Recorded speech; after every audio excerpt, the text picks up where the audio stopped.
Hey folks, I just want to show you what I've been up to today. Give you a little overview here. It's not been a total waste of a week after all. Started out and made 4 cups, then a couple oval vases, and these 2 jars here. I've actually got an order for a vase and a jar, so had to make those. And then I worked on this tall jar here today, and this is the lid. I'm not quite sure I'm happy with that knob there. I don't quite think it's the right height or shape, so I may rethrow that here in a minute. This is a jar I made earlier in the week, and honestly I don't know if I'm really happy with that little guy either. Anyway, I also had some fun playing around with some really kind of lively bowls here. This one was hand built, just pinched up from a ball of clay, and then I ribbed it a little and drew a line on it, and then I added a coil and put it on the banding wheel and messed with it a bit and did some cutting here. On this one I threw the body, and then I added the foot just like the other one and did some cutting away and some pushing around with the rib.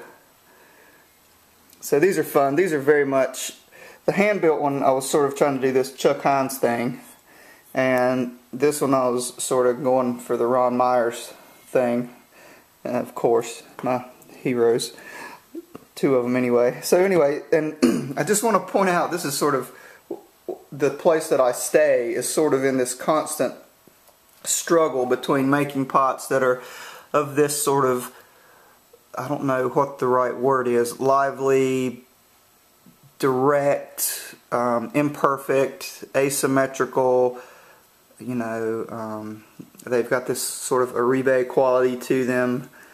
You know, these sort of pots, as opposed to, you know, the other pots that I make that have, you know, these nice clean profiles. And here's a good example, this tall-footed bowl. I mean, it's got some nice throwing lines in it and a nice cut foot, but it's certainly quite different, you know, than this pot.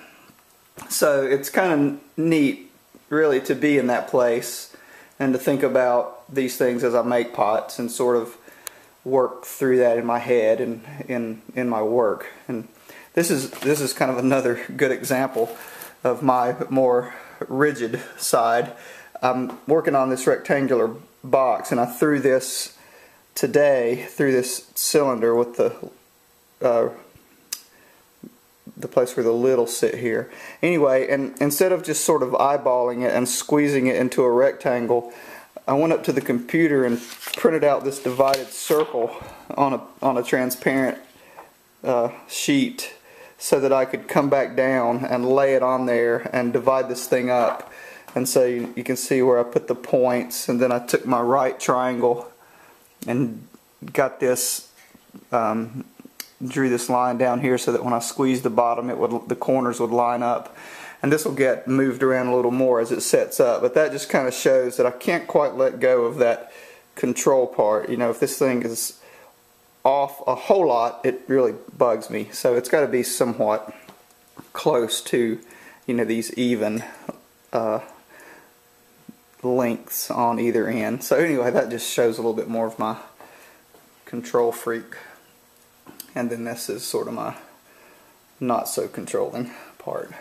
Alright, anyhow, just a little information there. I'll put a link up. I'll actually put this image up on the blog. If you're on the blog, or if you're on YouTube, you can go to the blog.